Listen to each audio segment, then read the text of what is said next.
Hare Krishna. A person was driving a car through a countryside road, and after driving a while, he started dozing. And suddenly the car started jumping when it came in contact of a speed breaker in the road. And suddenly he regained his consciousness and he saw that the car is already going to astray. And what should be done?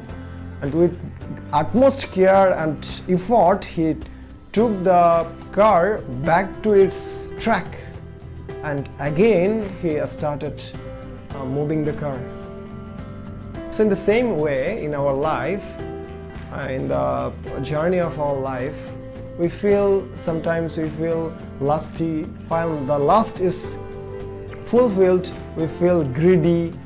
And when the lust is not fulfilled, then we become angry. All these emotions, all these desires appear into our mind. Why it happens? What is the reason behind it? The only reason behind it is the unconsciousness of Lord Krishna. When we become unconscious of Lord Krishna, all these negative emotions appear into our mind.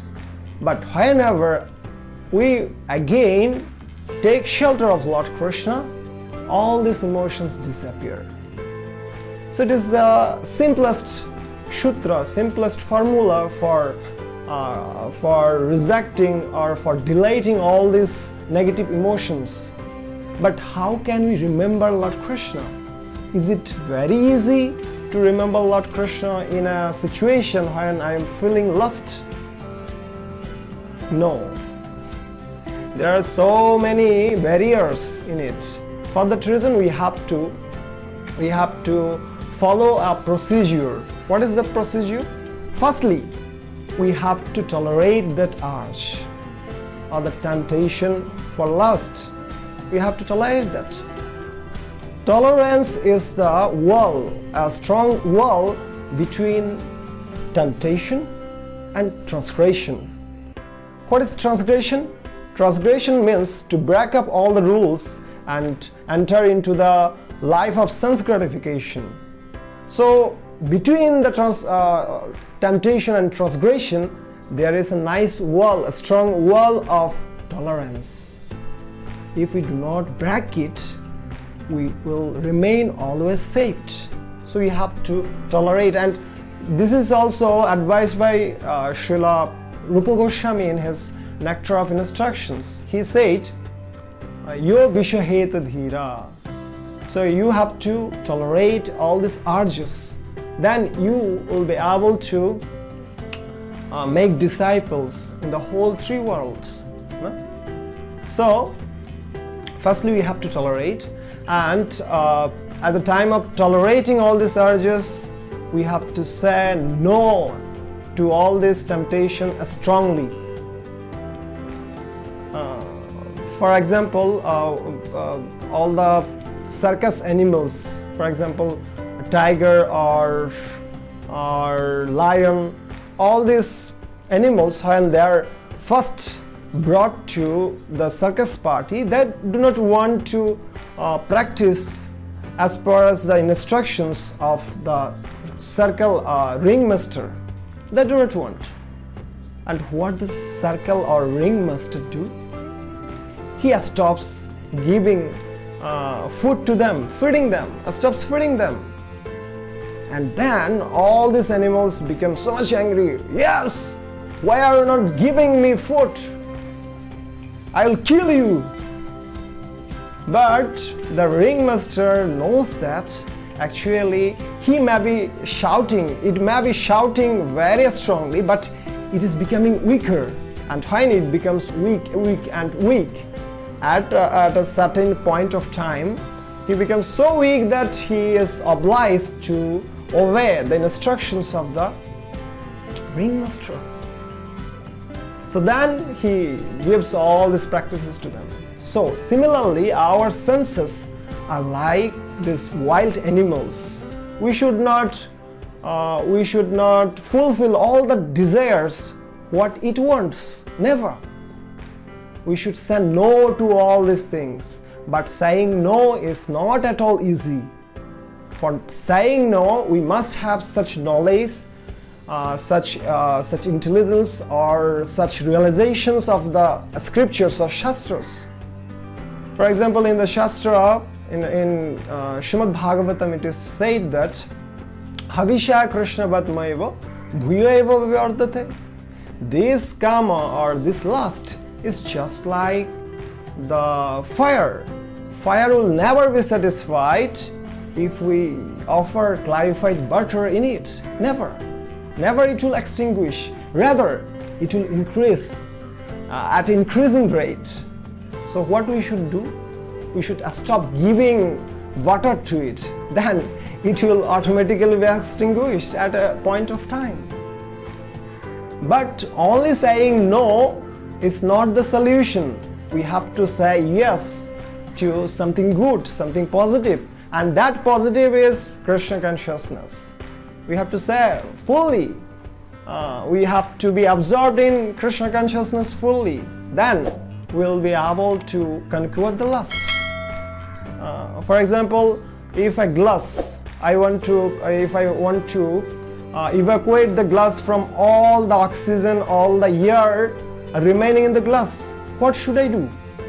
I can turn over the glass, but again the air will enter into the glass.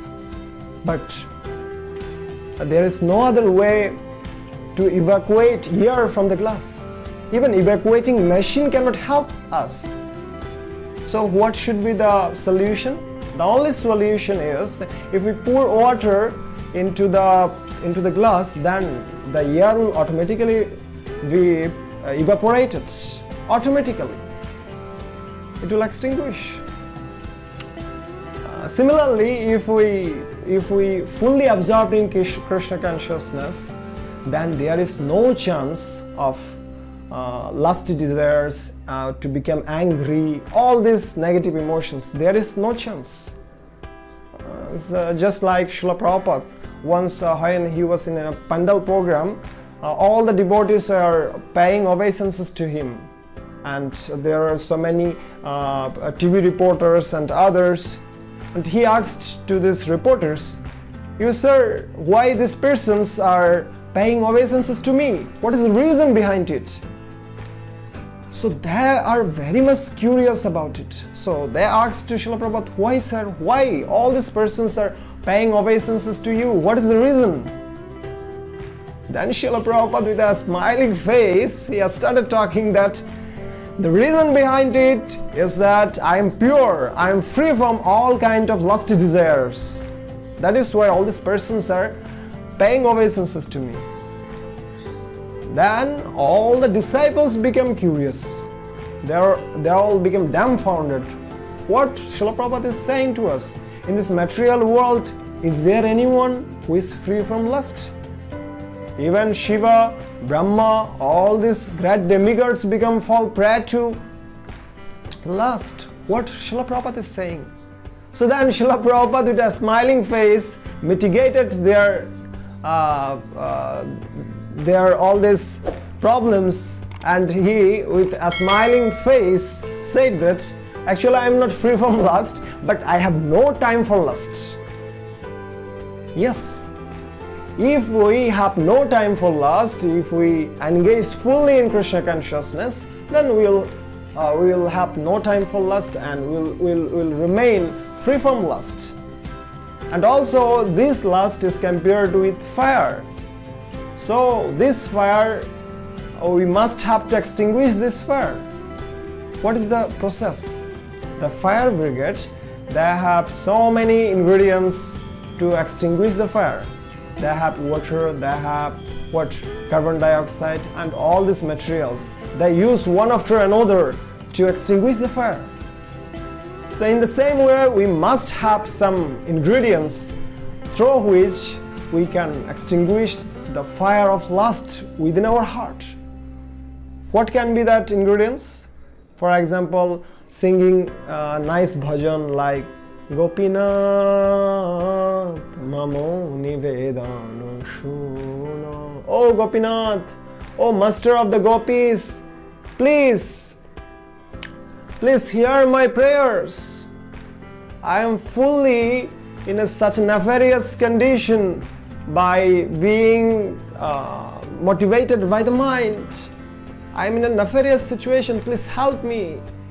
By the lust, I am being drowned in the water of this samsara. Please help me. So in this way, we can pray to Lord Krishna. We can chant Hare Krishna Mahamantra. We can read scriptures. We can read Srimad Bhagavatam, the sections in which this kind of situations are described, and by the mercy of the devotees, by the mercy of the Lord Krishna, these persons are becoming free from these lusty desires. So you should read Srimad Bhagavatam, or we can take guidance from senior devotees who are expert in solving this kind of problems, who are very strict in sadhana. So we should take help from these persons. So in this way, if we apply all these methods to become Krishna consciousness fully, then we will be free from lust. So we have told 4 steps. We can tell these steps again in a nutshell. Firstly, we have to tolerate. Then at the time of tolerating this, we have to say no. Okay, but saying no, we need to read the scriptures. But at the same time, we have to take other things which are favorable to Krishna consciousness, which helps us to absorb in Krishna consciousness fully, like singing bhajan, taking help of the devotees, chanting Hare Krishna Mahamantra, reading Srimad Bhagavatam.